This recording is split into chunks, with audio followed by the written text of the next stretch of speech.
Good morning students. So अज असी पढ़ांगे chapter number 4 class 9th science atomic structure. तो स्ट्रक्चर ऑफ एन एटम दे विच असी डिस्कस कीते सीगे कि चार्ज जिहड़े हुंदे आ वो किस तरीके दे नाल एटम्स दे विच हुंदे आ ते वो एटम जिहड़ा हैगा इंडिविजिबल नहीं हैगा, उहनूं असी डिवाइड कर सकते हैं एलीमेंटरी पार्टिकल्स दे विच। ते वो एलीमेंटरी पार्टिकल्स उहदे विच असी 3 पढ़े सीगे, एक सीगा इलैक्ट्रॉन, एक सीगा प्रोटोन ते एक न्यूट्रॉन। सो न्यूट्रॉन ते प्रोटोन जिहड़ा हैगा वो एटम दे सेंटर दे विच हुंदे आ, जिन्हों असीं न्यूक्लियस कहने आ। ते जिहड़े इलैक्ट्रॉन हुंदे आ वो अराउंड द न्यूक्लियस रोटेट करते हुंदे आ। साइज़ ऑफ एटम जिहड़ा हैगा वो असीं डिस्कस कीता सीगा कि न्यूक्लियस तो साइज़ ऑफ एटम जिहड़ा हैगा 1 लाख गुणा वड्डा हुंदा। सो एटम दी स्ट्रक्चर जिहड़ी असीं बनाई सीगी वो साडे कोल इस तरह सीगी कि सेंटर दे विच एक न्यूक्लियस हुंदा, उहदे विच प्रोटोन्स ते न्यूट्रॉन्स हुंदे आ ते इलैक्ट्रॉन जिहड़े हैगे आ वो एक पर्टिकुलर शैल दे विच स्पैसिफिक ऑर्बिट दे विच रोटेट करते हैं तो उन्होंने असीं इलैक्ट्रॉन कहने आ। सो 3 पार्टिकल सीगे, प्रोटोन, न्यूट्रॉन ते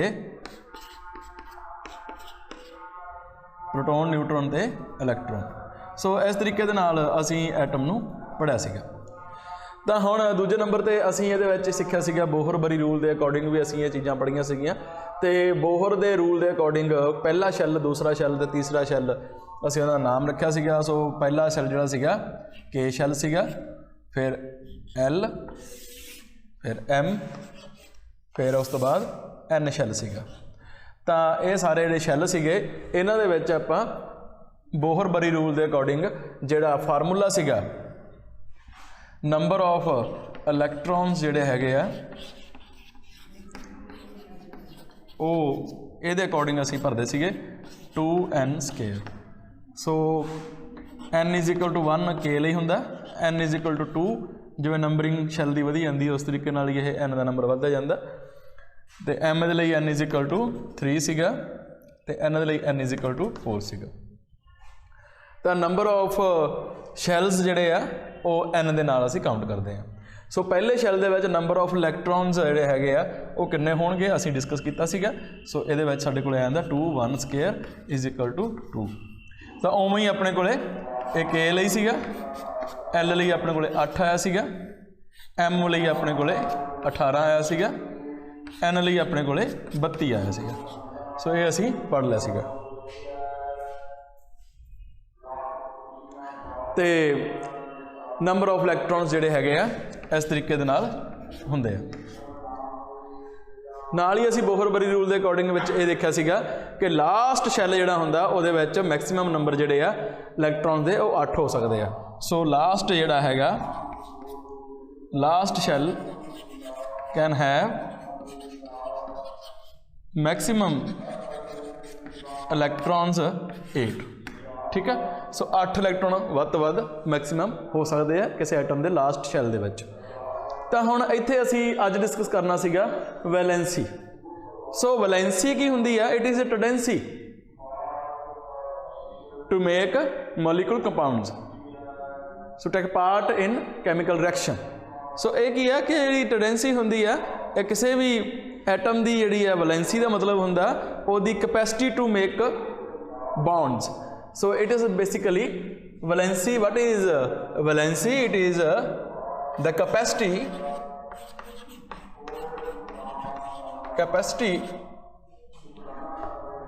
to make bonds. Chemical reaction करनियां, bonds बनते हैं। ठीक है, पानी बनता, साडे कोले जिन्ने भी chemical हैगे आ वो सारे chemical जिहड़े आ वो बॉन्ड्स बनते हैं एटम्स दे, तां फिर मॉलिक्यूल बनते हैं, कंपाउंड बनते हैं। वैलेंसी जिहड़ी हैगी है वो किस तरीके नाल डिसाइड हुंदी है, कैपेसिटी जिहड़ी हैगी किसी एटम की वो किस तरीके नाल डिसाइड हुंदी है कि बॉन्ड बनणगे कि नहीं बनणगे। सो आउटर मोस्ट शैल जिहड़ा हैगा पार्टिसिपेट्स इन कैमिकल रिएक्शन। सो इत्थे असीं ये पॉइंट कर सकते हैं याद, only outermost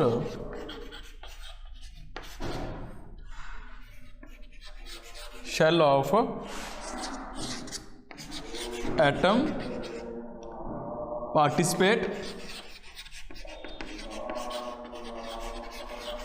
in chemical reaction.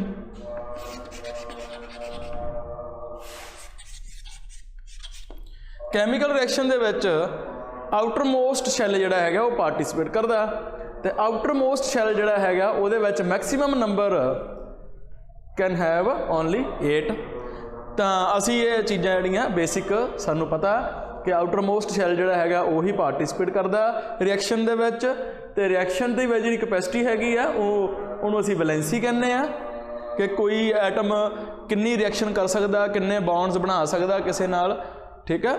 ਤਾਂ ਉਹ ਕਪੈਸਿਟੀ ਜਿਹੜੀ ਮੰਨ ਲਓ ਕਿ ਇੱਕ ਬੰਦਾ ਜਿਹੜਾ ਹੈਗਾ ਉਹ ਇੱਕੋ ਸਮੇਂ 4 ਕੰਮ ਕਰ ਸਕਦਾ, ਉਹਦੀ ਕਪੈਸਿਟੀ 4 ਕੰਮ ਕਰਨ ਦੀ ਆ। ਇੱਕ ਬੰਦਾ ਹੈਗਾ ਉਹਦੀ ਕਪੈਸਿਟੀ 2 ਕੰਮ ਕਰਨ ਦੀ ਆ। ਇੱਕ ਬੰਦਾ ਹੈਗਾ ਉਹਦੀ ਕਪੈਸਿਟੀ ਇੱਕ ਸਮੇਂ 1 ਕੰਮ ਕਰਨ ਦੀ ਹੋਈ ਆ। ਸੋ ਜਿਹੜੀ ਮੇਰੀ ਵੈਲੈਂਸੀ ਹੈਗੀ ਆ, ਜਿੰਨੇ ਮੈਂ ਜ਼ਿਆਦਾ ਕੰਮ ਇੱਕੋ ਸਮੇਂ ਕਰ ਸਕਦਾ ਉਹ ਮੇਰੀ ਵੈਲੈਂਸੀ ਆ। ਸੋ ਟੈਂਡੈਂਸੀ ਹੈਗੀ ਆ ਕਿ ਮੈਂ ਕਿੰਨੇ ਬੌਂਡਸ ਬਣਾ ਸਕਦਾ, ਇੱਕੋ ਸਮੇਂ ਮੈਂ ਕਿੰਨੀਆਂ ਸਿਚੁਏਸ਼ਨਸ ਨੂੰ ਹੈਂਡਲ ਕਰ ਸਕਦਾ। ਸੋ ਇਹ ਆਪਾਂ ਇਹਨੂੰ ਵੈਸੇ ਸਮਝ ਸਕਦੇ ਹਾਂ। ਤਾਂ ਹੁਣ ਇਹ 'ਚ ਆਊਟਰਮੋਸਟ ਸ਼ੈਲ ਦੇ ਵਿੱਚ ਇਲੈਕਟ੍ਰੋਨ ਜਿਹੜੇ ਹੈਗੇ ਆ ਉਹ ਪਾਰਟਿਸਿਪੇਟ ਕਰਦੇ ਆ, ਤੇ ਆਊਟਰਮੋਸਟ ਸ਼ੈਲ ਦੇ ਇਲੈਕਟ੍ਰੋਨਸ ਹੀ ਕਾਊਂਟ ਹੋਣਗੇ। ਸੋ ਇਲੈਕਟ੍ਰੋਵੈਲੈਂਸੀ ਜਿਹੜੀ ਹੈਗੀ ਆ, ਸੋ ਕਿਸ ਤਰੀਕੇ ਨਾਲ ਅਸੀਂ ਡਿਫਾਈਨ ਕਰਾਂਗੇ ਇਹਨੂੰ। ਸੋ ਐਟ ਨੰਬਰ ਜਿਹੜਾ ਹੈਗਾ ਵੈਲੈਂਸੀ ਕਿਵੇਂ ਫਾਈਂਡ ਕਰਨੀ ਹੈ, how to find valency of an atom, how to find valency of an atom. So minimum, so an atom require, ਜਿਹਨੂੰ ਅਸੀਂ ਲਿਖਦੇ ਹਾਂ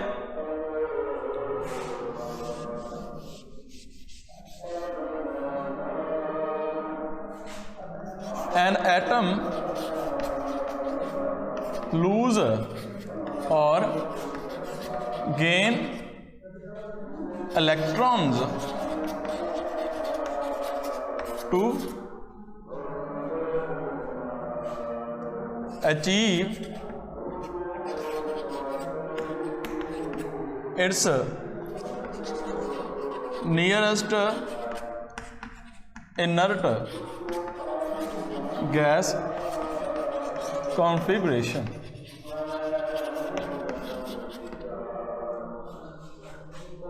Called valency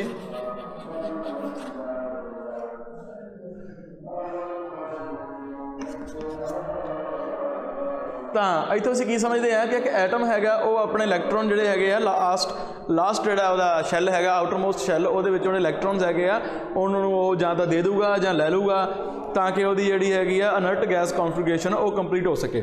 ਹੁਣ ਇਹ ਕਿਵੇਂ ਸਮਝ ਗਏ ਅਸੀਂ ਇਹਨੂੰ, ਲਾਸਟ ਜਿਹੜੀ ਗੱਲ ਹੈਗੀ, ਮੰਨ ਲਓ ਫੋਰ ਐਗਜ਼ਾਮਪਲ ਆਪਣੇ ਕੋਲੇ ਇੱਕ ਸ਼ੈੱਲ ਆ, ਠੀਕ ਆ, ਹਾਈਡਰੋਜਨ ਦਾ ਸ਼ੈੱਲ, ਹਾਈਡਰੋਜਨ ਦਾ ਐਟਮ ਆ, ਹਾਈਡਰੋਜਨ ਐਟਮ ਦੀ ਗੱਲ ਕਰਦੇ ਆ ਸਭ ਤੋਂ ਸਿੰਪਲ।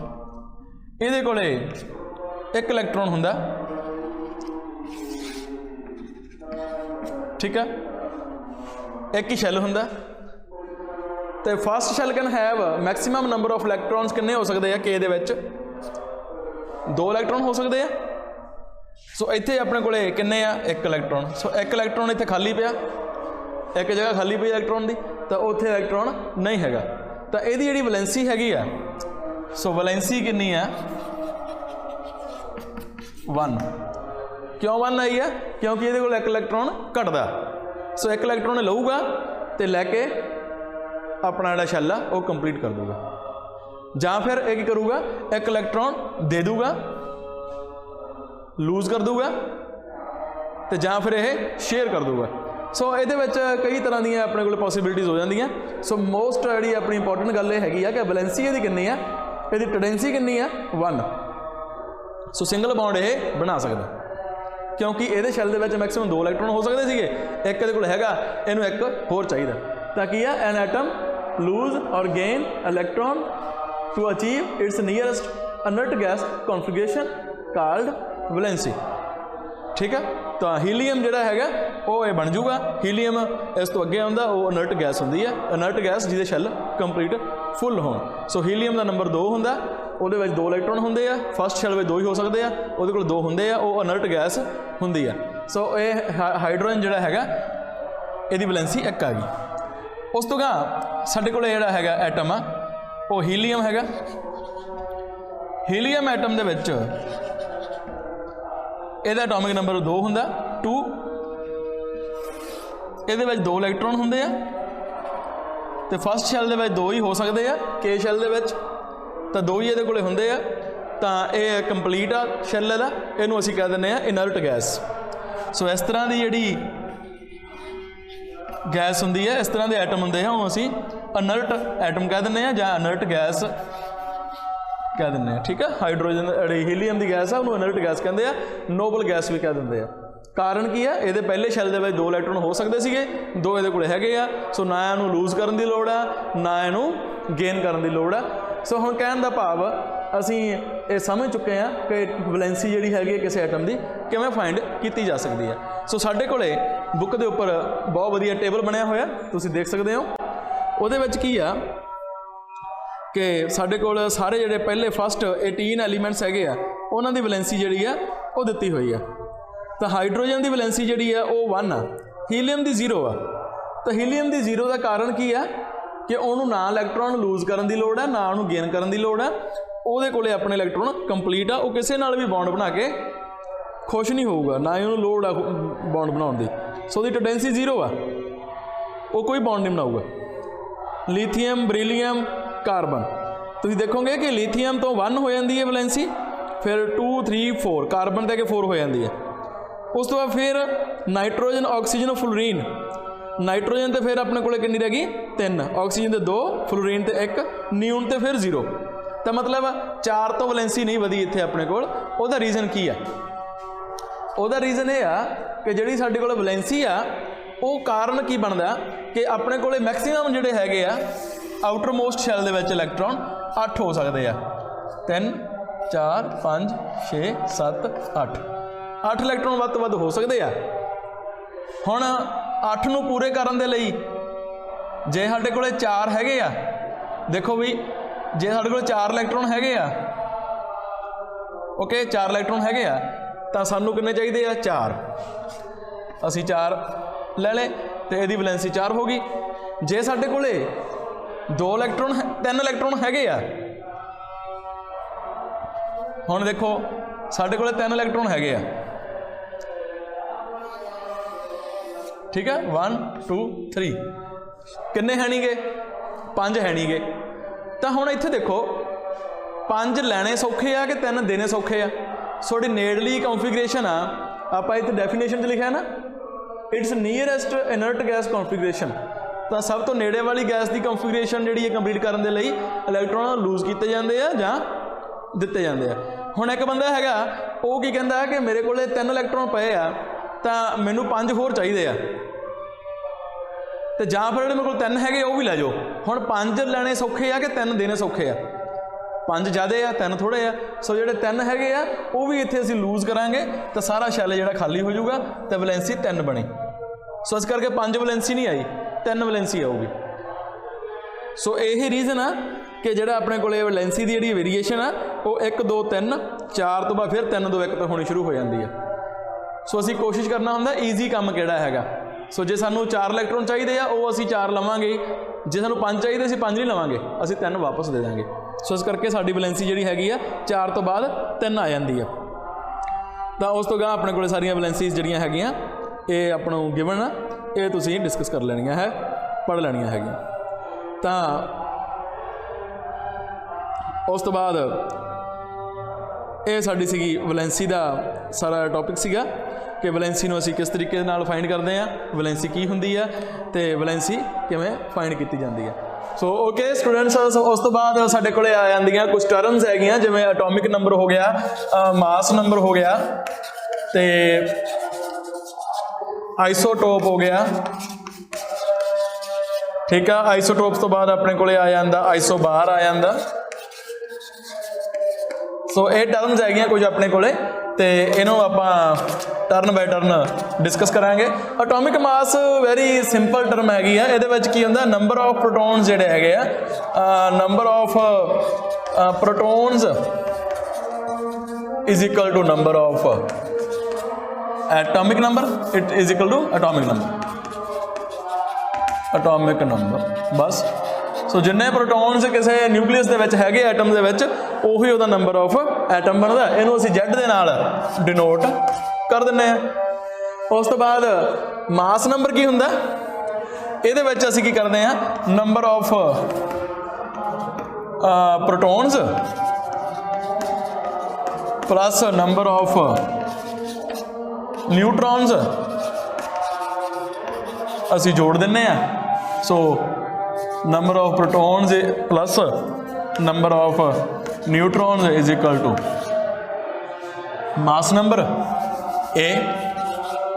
सो जिहड़े मान लो अपने कोले कार्बन हैगा, फॉर एग्जांपल कार्बन दे विच अपने कोले की है 6 ही न्यूट्रॉन हैगे आ, 6 ही प्रोटॉन हैगे आ, तो टोटल ਉਹਦੇ ਵਿੱਚ 12 सब एटॉमिक पार्टिकल्स हैगे आ।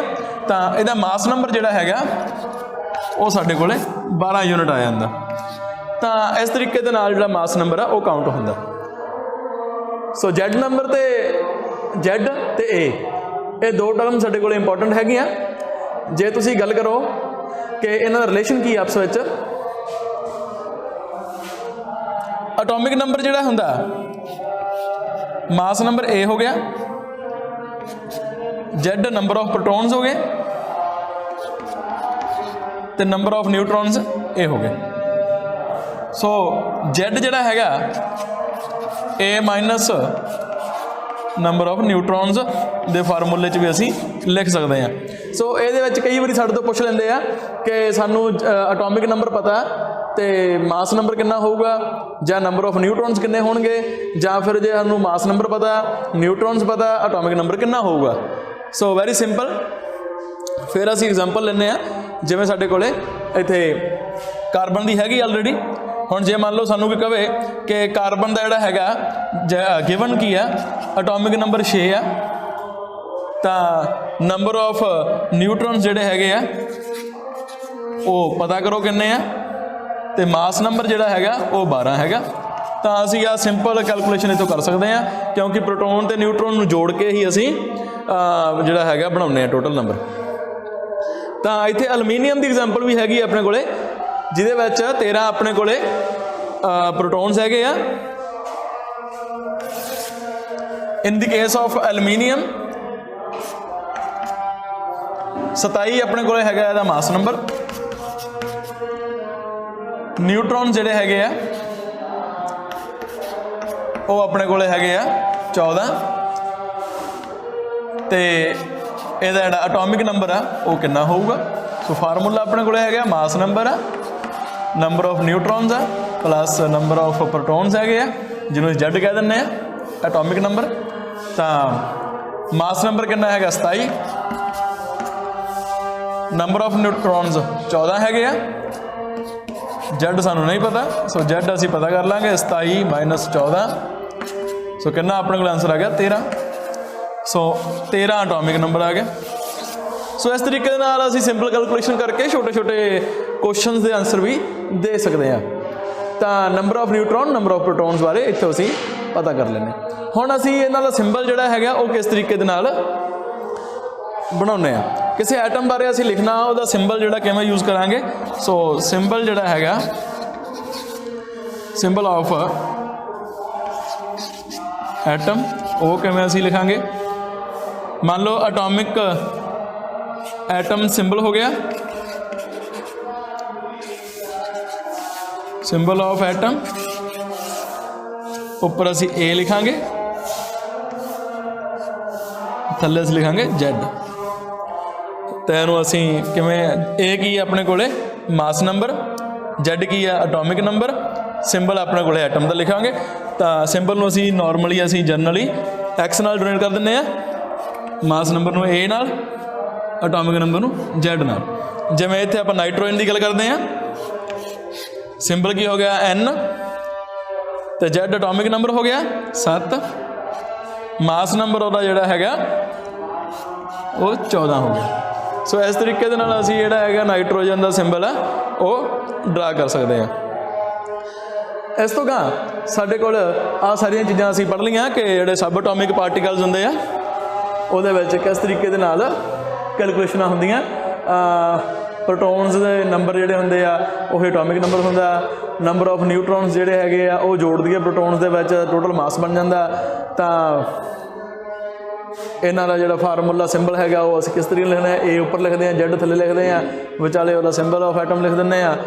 ਤਾਂ ਇੱਥੇ ਇੱਕ ਗੱਲ ਹੋਰ ਵੀ ਧਿਆਨ 'ਚ ਰੱਖਣ ਵਾਲੀ ਹੈਗੀ ਆ ਕਿ ਜਿਵੇਂ ਜਿਵੇਂ ਅਸੀਂ ਐਟਮਸ ਦੇ ਜਿਹੜੇ ਨੰਬਰ ਉਹ ਵੱਡੇ ਕਰਦੇ ਜਾਵਾਂਗੇ ਤਾਂ ਸਾਡੇ ਕੋਲ ਨੰਬਰ ਆਫ ਨਿਊਟਰੋਨਸ ਜਿਹੜੇ ਹੈਗੇ ਆ as compare to number of protons ਤੋਂ ਜ਼ਿਆਦਾ ਹੋਣੇ ਸ਼ੁਰੂ ਹੋ ਜਾਂਦੇ ਆ। ਜਿਵੇਂ ਅਸੀਂ ਇੱਥੇ ਕਾਰਬਨ ਦੀ ਗੱਲ ਹੀ ਕਰੋ, ਕਾਰਬਨ ਦੇ ਵਿੱਚ ਆਪਣੇ ਕੋਲ 6 ਹੀ ਜਿਹੜੇ ਸੀਗੇ ਉਹ ਨਿਊਟਰੋਨ ਸੀਗੇ, 6 ਹੀ ਪ੍ਰੋਟੋਨ ਸੀਗੇ। ਅਤੇ ਜਦੋਂ ਅਸੀਂ ਐਲੂਮੀਨੀਅਮ ਦੀ ਗੱਲ ਕੀਤੀ ਆ ਤਾਂ ਸਾਡੇ ਕੋਲ ਨਿਊਟਰੋਨ ਜਿਹੜੇ ਹੈਗੇ 14 ਹੋ ਗਏ ਆ ਅਤੇ ਪ੍ਰੋਟੋਨ 13 ਹੋ ਗਏ ਆ, ਇੱਕ ਵੱਧ ਗਿਆ। ਉਵੇਂ ਜੇ ਆਪਾਂ ਅੱਗੇ ਦੀ ਅੱਗੇ ਤੁਰੇ ਜਾਵਾਂਗੇ ਵੱਡੇ ਜਿਹੜੇ ਹਾਇਰ ਨੰਬਰ ਆਫ ਐਟਮਸ ਹੈਗੇ ਆ ਉਹਨਾਂ ਦੇ ਵਿੱਚ ਜਾ ਕੇ ਜਦੋਂ ਦੇਖਦੇ ਹਾਂ ਤਾਂ ਅਸੀਂ ਇਹ ਦੇਖਦੇ ਹਾਂ ਕਿ ਨਿਊਟਰੋਨ ਜਿਹੜੇ ਹੈਗੇ ਆ ਉਹ ਵੱਧ ਜਾਂਦੇ ਆ ਪ੍ਰੋਟੋਨਸ ਦੇ ਨਾਲੋਂ।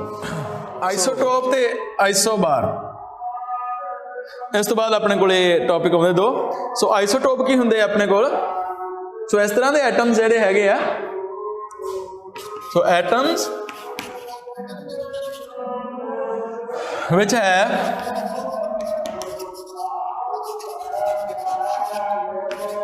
same atomic number, ਜਿਵੇਂ Z ਕਹਿ ਦਿੰਦੇ ਆ, but different mass number, ਜਿਹਨੂੰ ਅਸੀਂ A ਕਹਿ ਦਿੰਦੇ ਆ। ਐਗਜ਼ਾਮਪਲ ਇਹਦੇ ਵਿੱਚ ਹੈਗੀ ਆ ਕਿ ਜਿਹੜੇ ਐਟਮ ਆਉਣਗੇ ਉਹਨਾਂ ਦੇ ਜਿਹੜੇ ਪ੍ਰੋਟੋਨਸ ਜਿਹੜੇ ਹੈਗੇ ਆ ਐਟੋਮਿਕ ਨੰਬਰ ਮਤਲਬ ਪ੍ਰੋਟੋਨਸ ਸੇਮ ਹੋਣਗੇ, ਮਾਸ ਨੰਬਰ ਚੇਂਜ ਹੋ ਗਿਆ, ਦੈਟ ਮੀਨ ਫਿਰ ਇਕੱਲੇ ਨਿਊਟਰੋਨਸ ਹੀ ਚੇਂਜ ਹੋਏ ਨਾ, ਕਿਉਂਕਿ ਮਾਸ ਨੰਬਰ ਦੇ ਵਿੱਚ ਨੰਬਰ ਆਫ ਪ੍ਰੋਟੋਨ ਅਤੇ ਨੰਬਰ ਆਫ ਨਿਊਟਰੋਨ ਨੂੰ ਜੋੜ ਕੇ ਮਾਸ ਨੰਬਰ ਬਣਦਾ। ਤਾਂ ਇੱਥੇ ਕੀ ਸਾਡੇ ਕੋਲ ਜਿਹੜਾ ਆਈਸੋਟੋਪ ਹੁੰਦਾ ਉਹਦੇ ਵਿੱਚ ਐਟੋਮਿਕ ਨੰਬਰ ਸੇਮ ਹੁੰਦਾ, ਦੈਟ ਮੀਨ ਪ੍ਰੋਟੋਨਸ ਨੰਬਰ ਜਿਹੜੇ ਆ ਉਹ ਸੇਮ ਰਹਿਣਗੇ, ਨਿਊਟਰੋਨ ਜਿਹੜੇ ਹੈਗੇ ਆ ਉਹ ਘੱਟ ਵੱਧ ਜਾਣਗੇ। ਤਾਂ ਇਹ ਕਿਹੜੀ ਐਗਜ਼ਾਮਪਲ ਹੈਗੀ ਆਪਣੇ ਕੋਲੇ? ਹਾਈਡਰੋਜਨ, ਡਿਊਟੀਰੀਅਮ ਅਤੇ ਟ੍ਰੀਟੀਅਮ। ਉੱਪਰ ਅਸੀਂ ਲਿਖਦੇ ਹੁੰਦੇ ਹਾਂ ਮਾਸ ਨੰਬਰ, ਥੱਲੇ ਲਿਖਦੇ ਹੁੰਦੇ ਹਾਂ ਐਟੋਮਿਕ ਨੰਬਰ। ਇਹਨਾਂ ਦਾ ਐਟੋਮਿਕ ਨੰਬਰ ਸਾਰਿਆਂ ਦਾ ਇੱਕ ਹੀ ਆ, 1। ਅਤੇ ਹਾਈਡਰੋਜਨ ਦੇ ਵਿੱਚ ਕੀ ਆ ਆਪਣੇ ਕੋਲ 1 ਹੁੰਦਾ, ਨੰਬਰ ਆਫ ਜਿਹੜੇ ਆਪਣੇ ਮਾਸ ਨੰਬਰ 1 ਹੁੰਦਾ, ਇਹਦੇ 'ਚ 2, ਇਹਦੇ 3। ਤਾਂ ਇਹਨੂੰ ਅਸੀਂ ਕਹਿੰਦੇ ਹਾਂ ਪ੍ਰੋਟੀਅਮ, ਇਹਨੂੰ ਅਸੀਂ ਡਿਊਟੀਰੀਅਮ ਕਹਿ ਦਿੰਦੇ ਹਾਂ, ਇਹਨੂੰ ਟ੍ਰੀਟੀਅਮ ਕਹਿ ਦਿੰਦੇ ਹਾਂ। ਸੋ ਇਹ ਆਈਸੋਟੋਪ ਆ ਹਾਈਡਰੋਜਨ ਦੇ। ਸੋ ਅਸੀਂ ਇਹਦਾ ਨਾਮ ਲਿਖਦੇ ਹਾਂ, ਸੋ ਇਹਨੂੰ ਅਸੀਂ ਕਹਿ ਦਿੰਦੇ ਹਾਂ ਪ੍ਰੋਟੀਅਮ,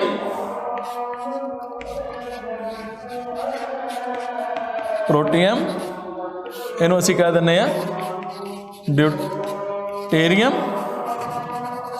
ਇਹਨੂੰ ਅਸੀਂ ਕਹਿ ਦਿੰਦੇ ਹਾਂ ਟ੍ਰੀਟੀਅਮ। ਹੁਣ ਕੀ ਫਰਕ ਆ? ਜਿਹੜਾ ਇਹਨਾਂ ਦਾ ਐਟੋਮਿਕ ਨੰਬਰ ਆ ਸਾਰਿਆਂ ਦਾ 1 ਹੀ ਆ, ਮਾਸ ਨੰਬਰ ਚੇਂਜ ਹੋ ਰਿਹਾ, ਪ੍ਰੋਟੀਅਮ ਦਾ 1 ਆ, ਡਿਊਟੀਰੀਅਮ ਦਾ 2 ਆ, ਟ੍ਰੀਟੀਅਮ ਦਾ 3 ਆ। ਸੋ ਇਸ ਤਰੀਕੇ ਨਾਲ ਇਹ ਆਈਸੋਟੋਪ ਹੈਗੇ ਆ ਹਾਈਡਰੋਜਨ ਦੇ। ਤਾਂ ਉਸ ਤੋਂ ਬਾਅਦ ਸਾਡੇ ਕੋਲ ਇੱਕ ਹੋਰ ਐਗਜ਼ਾਮਪਲ ਹੈਗੀ ਆ ਕਾਰਬਨ ਦੀ। ਸੋ ਅਗਲੀ ਐਗਜ਼ਾਮਪਲ ਜਿਹੜੀ ਹੈਗੀ ਆ ਕਾਰਬਨ। ਕਾਰਬਨ ਦੇ ਵਿੱਚ ਵੀ ਉਹਦਾ ਐਟੋਮਿਕ ਨੰਬਰ 6 ਆ, ਠੀਕ ਹੈ, ਦੋਨੇ ਕਾਰਬਨ ਦਾ। ਇੱਕ ਕਾਰਬਨ 12 ਹੈਗਾ, ਇੱਕ ਕਾਰਬਨ 14 ਹੈਗਾ। ਅਸੀਂ ਇਹਨੂੰ ਫਿਰ ਕਿਵੇਂ ਲਿਖਦੇ ਹਾਂ? C12 C14 ਮਤਲਬ ਆਈਸੋਟੋਪਸ, ਠੀਕ ਹੈ। ਤਾਂ ਇਹ ਜਿਹੜੇ ਕਾਰਬਨ ਦੇ ਆਪਣੇ ਕੋਲੇ 2 ਆਈਸੋਟੋਪ ਹੋ ਗਏ। ਸੋ ਇਸੇ ਤਰੀਕੇ ਨਾਲ ਸਾਡਾ ਐਗਜ਼ਾਮਪਲ ਹੈਗੀ ਆ ਕਲੋਰੀਨ ਦੀ। ਸੋ ਕਲੋਰੀਨ ਜਿਹੜਾ ਹੈਗਾ ਉਹਦਾ ਐਟੋਮਿਕ ਨੰਬਰ ਆਪਣੇ ਕੋਲੇ 17 ਹੁੰਦਾ, ਮਾਸ ਨੰਬਰ ਇੱਕ ਦਾ 35, ਇੱਕ ਦਾ 37 ਹੁੰਦਾ। ਸੋ ਇਸ ਤਰੀਕੇ ਨਾਲ ਸਾਡੇ ਕੋਲ ਜਿਹੜੇ ਆਈਸੋਟੋਪ ਹੁੰਦੇ ਆ। ਤਾਂ ਇਹਦੇ ਵਿੱਚ ਗਾਂ ਅੱਗੇ ਰੇਡੀਓ ਐਕਟਿਵ ਆਈਸੋਟੋਪ ਵੀ ਹੋ ਸਕਦੇ ਆ, ਉਹ ਅਸੀਂ ਇੱਥੇ ਡਿਸਕਸ ਨਹੀਂ ਕਰਨੇ। ਸੋ ਐਗਜ਼ਾਮਪਲਸ ਆਪਣੇ ਕੋਲ ਹੈਗੀਆਂ ਸਾਰੀਆਂ ਕਿ ਮਾਸ ਨੰਬਰ ਜਿਹੜੇ ਹੈਗੇ ਡਿਫਰੈਂਟ ਹੋ ਸਕਦੇ ਆ, ਬਟ ਜੇ ਉਹਨਾਂ ਦੇ ਐਟੋਮਿਕ ਨੰਬਰ ਸੇਮ ਹੀ ਆ ਤਾਂ ਉਹਨੂੰ ਅਸੀਂ ਆਈਸੋਟੋਪ ਕਹਿੰਦੇ ਆ। ਸੋ ਇਹਨਾਂ ਦੀਆਂ ਆਪਣੇ ਕੋਲ ਅੱਗੇ ਯੂਜ਼ਸ ਵੀ ਹੁੰਦੇ ਆ ਆਈਸੋਟੋਪਸ ਦੇ, ਐਪਲੀਕੇਸ਼ਨਸ ਵੀ ਹੈਗੀਆਂ। ਸੋ ਜਿਹੜੇ ਇਹਨਾਂ ਦੇ ਰੇਡੀਓ ਐਕਟਿਵ ਆਈਸੋਟੋਪ ਹੁੰਦੇ ਆ ਉਹਨਾਂ ਨੂੰ ਅਸੀਂ ਮੈਡੀਕਲ ਲਾਈਨ ਦੇ ਵਿੱਚ ਯੂਜ਼ ਕਰਦੇ ਹਾਂ। ਸੋ ਜਿਵੇਂ ਯੂਰੇਨੀਅਮ ਦਾ ਆਈਸੋਟੋਪ ਹੈਗਾ ਉਹਨੂੰ ਅਸੀਂ ਯੂਜ਼ ਕਰਦੇ ਹਾਂ ਨਿਊਕਲੀਅਰ ਰਿਐਕਟਰ ਦੇ ਵਿੱਚ to make nuclear energy. So electricity ਬਣਦੀ ਉਹ ਤੋਂ। ਸੋ ਮੈਡੀਕਲ ਲਾਈਨ ਦੇ ਵਿੱਚ ਕੋਬਾਲਟ ਦਾ ਜਿਹੜਾ ਹੈਗਾ ਆਈਸੋਟੋਪ ਆ ਉਹਦੀਆਂ ਰੇਡੀਏਸ਼ਨਸ ਯੂਜ਼ ਕੀਤੀਆਂ ਜਾਂਦੀਆਂ। ਤਾਂ ਜਦੋਂ ਆਈਸੋਟੋਪ ਬਣਦਾ ਤਾਂ ਨਿਊਕਲੀਅਸ ਦੇ ਵਿੱਚ ਕੀ ਆ, ਨੰਬਰ ਆਫ ਨਿਊਟਰੋਨਸ ਜਿਹੜੇ ਹੈਗੇ ਆ ਉਹ ਵੱਧ ਜਾਂਦੇ ਆ ਬੇਸਿਕਲੀ। ਸੋ ਆਈਸੋਟੋਪ ਦੇ ਵਿੱਚ ਕੀ ਹੁੰਦਾ, ਨੰਬਰ ਆਫ ਨਿਊਟਰੋਨਸ ਜਿਹੜੇ ਆ ਹਮੇਸ਼ਾ ਵੱਧ ਜਾਂਦੇ ਆ ਤੇ ਪ੍ਰੋਟੋਨਸ ਨੂੰ ਕੁਝ ਨਹੀਂ ਹੁੰਦਾ। ਤਾਂ ਉਹ ਜਦੋਂ ਨਿਊਟਰੋਨਸ ਜ਼ਿਆਦਾ ਹੋ ਜਾਂਦੇ ਆ ਤਾਂ ਨਿਊਕਲੀਅਸ ਜਿਹੜਾ ਅਨਸਟੇਬਲ ਹੋ ਜਾਂਦਾ। ਜਦੋਂ ਅਨਸਟੇਬਲ ਹੋ ਜਾਂਦਾ ਤਾਂ ਉਹਦੇ ਵਿੱਚੋਂ ਰੇਡੀਏਸ਼ਨਸ ਨਿਕਲਣੀਆਂ ਸ਼ੁਰੂ ਹੋ ਜਾਂਦੀਆਂ, ਉਹਨੂੰ ਅਸੀਂ ਕਹਿੰਦੇ ਰੇਡੀਓ ਐਕਟਿਵ ਆਈਸੋਟੋਪ। ਸੋ ਇੱਥੇ ਜਿਵੇਂ ਕੋਬਾਲਟ ਹੈਗਾ, ਯੂਰੇਨੀਅਮ ਹੈਗਾ, ਆਇਓਡੀਨ ਹੈਗਾ, ਇਹ ਤਿੰਨਾਂ ਦੀ ਐਗਜ਼ਾਮਪਲ ਲਈ ਹੋਈ ਹੈ ਸਾਡੇ ਕੋਲੇ ਐਪਲੀਕੇਸ਼ਨਸ ਦੇ ਵਿੱਚ। ਤਾਂ ਉਹ ਰੇਡੀਓ ਐਕਟਿਵੇਟ ਬਣ ਜਾਂਦੇ ਆ, ਰੇਡੀਏਸ਼ਨਸ ਜਿਹੜੀਆਂ ਉਹ ਪ੍ਰੋਡਿਊਸ ਕਰਦੇ ਆ। ਸੋ ਉਹਨਾਂ ਰੇਡੀਏਸ਼ਨਸ ਦੇ ਨਾਲ ਕੈਂਸਰ ਦੇ ਸੈੱਲ ਮਾਰੇ ਜਾਂਦੇ ਆ। ਸੋ ਕੋਬਾਲਟ ਦਾ ਜਿਹੜਾ ਆਈਸੋਟੋਪ ਯੂਜ਼ ਕੀਤਾ ਜਾਂਦਾ, ਤਾਂ ਆਇਓਡੀਨ ਦਾ ਆਈਸੋਟੋਪ ਯੂਜ਼ ਕੀਤਾ ਜਾਂਦਾ ਤੇ ਟ੍ਰੀਟਮੈਂਟ ਆਫ ਗੋਇਟਰ। ਤਾਂ ਇਹ ਜਿਹੜੀਆਂ ਬਿਮਾਰੀਆਂ ਹੈਗੀਆਂ ਇਹਨਾਂ ਨੂੰ ਠੀਕ ਕਰਨ ਵਾਸਤੇ ਮੈਡੀਕਲ ਲਾਈਨ ਦੇ ਵਿੱਚ ਰੇਡੀਓਥੈਰੇਪੀ ਜਿਹੜੀ ਹੈਗੀ ਆ ਉਹ ਯੂਜ਼ ਕੀਤੀ ਜਾਂਦੀ ਹੈ ਰੇਡੀਏਸ਼ਨਸ ਦੀ। ਤਾਂ ਗਾਮਾ ਰੇਡੀਏਸ਼ਨਸ ਯੂਜ਼ ਕੀਤੀਆਂ ਜਾਂਦੀਆਂ। ਓਕੇ, ਤਾਂ ਅੱਗੇ ਸਾਡੇ ਕੋਲ ਆ ਜਾਂਦਾ ਆਈਸੋਬਾਰ। ਸੋ ਆਈਸੋਬਾਰ ਜਿਹੜਾ ਹੈਗਾ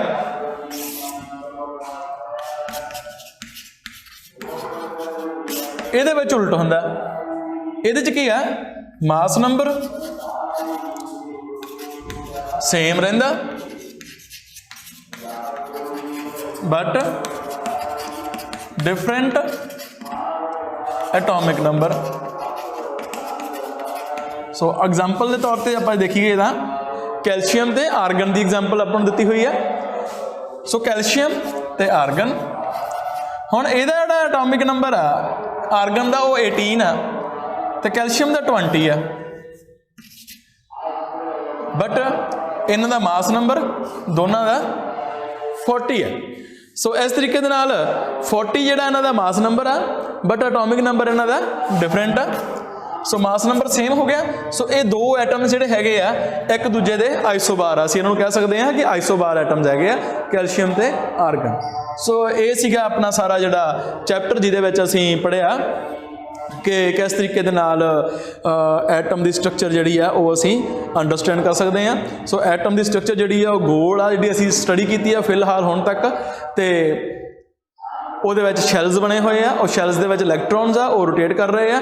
ਸੈਂਟਰ ਦੇ ਵਿੱਚ ਨਿਊਕਲੀਅਸ ਆ, ਉਹਦੇ ਵਿੱਚ ਪ੍ਰੋਟੋਨ ਤੇ ਨਿਊਟਰੋਨਸ ਹੁੰਦੇ ਆ। ਤੇ ਜੇਕਰ ਉਹ ਨੰਬਰ ਆਫ ਨਿਊਟਰੋਨ ਤੇ ਪ੍ਰੋਟੋਨ ਦੀ ਜਿਹੜੀ ਆ ਕੈਲਕੂਲੇਸ਼ਨ ਆ, ਜਿਹੜੀ ਉਹਨਾਂ ਦੀ ਜਿਹੜੀ ਹੈਗੀ ਆ ਆਪਾਂ ਨੰਬਰਿੰਗ ਹੈਗੀ ਆ ਉਹ ਚੇਂਜ ਹੁੰਦੀ ਆ, ਤਾਂ ਉਹਦੇ ਨਾਲ ਸਾਡੇ ਕੋਲੇ ਆਈਸੋਟੋਪ ਤੇ ਆਈਸੋਬਾਰ ਪੈਦਾ ਹੁੰਦੇ ਆ। ਤਾਂ ਜੇ ਨੰਬਰ ਆਫ ਨਿਊਟਰੋਨਸ ਵੱਧ ਜਾਂਦੇ ਆ ਤਾਂ ਆਈਸੋਟੋਪ ਕਹਿ ਦਿੰਦੇ ਆ। ਜੇ ਨੰਬਰ ਆਫ ਪ੍ਰੋਟੋਨਸ ਜਿਹੜੇ ਹੈਗੇ ਆ ਉਹ ਚੇਂਜ ਹੁੰਦੇ ਆ ਤਾਂ ਅਸੀਂ ਉਹਨੂੰ ਆਈਸੋਬਾਰ ਕਹਿ ਦਿੰਦੇ ਆ। ਸੋ ਇਸ ਤਰੀਕੇ ਦੇ ਨਾਲ ਅਸੀਂ ਇਹਦੀਆਂ ਐਪਲੀਕੇਸ਼ਨਸ ਵੀ ਦੇਖੀਆਂ ਕਿ ਆਈਸੋਟੋਪ ਦੀਆਂ ਐਪਲੀਕੇਸ਼ਨਸ ਮੈਡੀਕਲ ਲਾਈਨ ਦੇ ਵਿੱਚ ਵੀ ਹੁੰਦੀਆਂ ਤੇ ਆਪਣੇ ਕੋਲ ਇਲੈਕਟ੍ਰਿਸਿਟੀ ਪਾਵਰ ਪਲਾਂਟਸ ਦੇ ਵਿੱਚ ਵੀ ਯੂਜ਼ ਕੀਤਾ ਜਾਂਦਾ। ਤਾਂ ਇਹ ਸਾਰੀਆਂ ਆਪਣੇ ਕੋਲੇ ਹੋਰ ਵੀ ਇਹਦੀਆਂ ਕਾਫੀ ਬਰੋਡ ਟੌਪਿਕ ਹੈਗਾ ਇਹ, ਅਸੀਂ ਇਹਦੇ ਬਾਰੇ ਇੰਟਰਨੈਟ ਤੇ YouTube ਤੇ ਹੋਰ ਵੀ ਸਟੱਡੀ ਕਰ ਸਕਦੇ ਹਾਂ। ਤਾਂ ਇਹ ਸੀਗਾ ਅੱਜ ਦਾ ਚੈਪਟਰ। ਇਹਦੇ ਨਾਲ ਰਿਲੇਟਡ ਜਿਹੜੇ ਆਪਣੇ ਕੋਲ ਕੁਐਸਚਨਸ ਹੈਗੇ ਆ ਉਹ ਕਿੱਥੋਂ ਆਉਣਗੇ, ਉਹਦੇ ਵਿੱਚ ਜਿਵੇਂ ਡੈਫੀਨੇਸ਼ਨ ਪੁੱਛ ਲੈਂਦੇ ਆ ਕਿ ਆਈਸੋਟੋਪ ਦੀ ਡੈਫੀਨੇਸ਼ਨ ਦੱਸੋ, ਆਈਸੋਬਾਰ ਦੀ ਡੈਫੀਨੇਸ਼ਨ ਦੱਸੋ, ਆਈਸੋਟੋਪ ਦੀਆਂ ਐਗਜ਼ਾਮਪਲਸ ਦੱਸੋ, ਇਹਦੀਆਂ ਐਪਲੀਕੇਸ਼ਨਸ ਦੱਸੋ, ਮਾਸ ਨੰਬਰ ਦੀ ਡੈਫੀਨੇਸ਼ਨ ਦੱਸੋ, ਠੀਕ ਹੈ, ਐਟੋਮਿਕ ਨੰਬਰ ਦੀ ਡੈਫੀਨੇਸ਼ਨ ਦੱਸੋ, ਵੈਲੈਂਸੀ ਦੀ ਡੈਫੀਨੇਸ਼ਨ ਦੱਸੋ, ਵੈਲੈਂਸੀ ਫਾਈਂਡ ਕਰਨ ਵਾਸਤੇ ਕਹਿ ਦਿੰਦੇ ਆ, ਠੀਕ ਹੈ, ਕੰਬਾਈਨਿੰਗ ਕਪੈਸਿਟੀ ਕੀ ਹੁੰਦੀ ਆ ਉਹਦੇ ਬਾਰੇ ਪੁੱਛ ਲੈਂਦੇ ਆ। ਫਿਰ ਬੋਹਰਸ ਮਾਡਲ ਦੀਆਂ ਡੈਫੀਸ਼ੈਂਸੀਜ਼ ਕੀ ਹੈਗੀਆਂ, limitations of Rutherford model, what is Rutherford model, what is the experiment done by the Rutherford to find the elementary particles, Thomson model ਤੇ ਕਨਾਲ ਰੇਡੀਏਸ਼ਨਸ। ਸੋ ਐਟਸੈਕਟਰਾ ਜੋ ਵੀ ਅਸੀਂ ਚੈਪਟਰ ਦੇ ਵਿੱਚ ਪੜ੍ਹਿਆ ਸਾਰੀ ਇਨਫੋਰਮੇਸ਼ਨ ਦੇ ਵਿੱਚੋਂ ਜਿੰਨੀ ਵੀ ਅੰਡਰਸਟੈਂਡਿੰਗ ਸਾਨੂੰ ਹੋਈ ਉਹਦੇ ਵਿੱਚੋਂ ਕੋਈ ਵੀ ਕੁਐਸਚਨਸ ਪੁੱਛੇ ਜਾ ਸਕਦੇ ਆ। ਸੋ ਇਹ ਸੀਗਾ ਸਾਡਾ ਚੈਪਟਰ। ਸੋ ਓਕੇ ਬੇਟਾ, ਥੈਂਕ ਯੂ।